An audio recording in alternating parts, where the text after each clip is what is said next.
doen, dat is iets heel bijzonders. Wij gaan 4 zeehondjes vrijlaten die hier gevonden zijn. En die figuren zijn opgeknapt. Het waren alle 4 babytjes die hun mama kwijt waren. En als een zeehondje geen mama meer heeft, heeft ze geen melk en dan gaat het dood. Maar gelukkig is deze zeehondjes gevonden en die zijn naar figuren gebracht.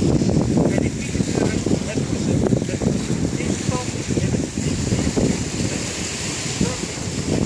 grote, sterke zeehond van gemaakt. Maar deze zeehonden zijn figuren van een klein plateau met een klein zwembadje groot geworden.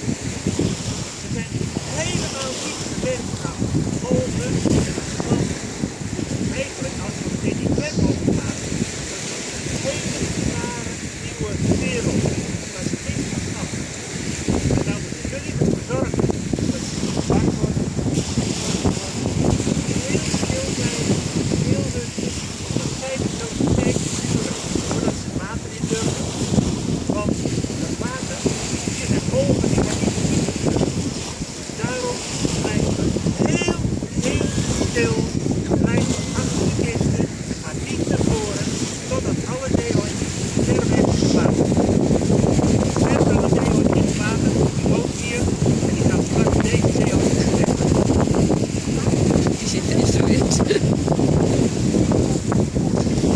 Ah, die staan, die 2 zeehondjes, hier deze plek als eerste gezien. En die hebben ervoor gezorgd dat ze zeehondjes niet de buren terecht kwamen.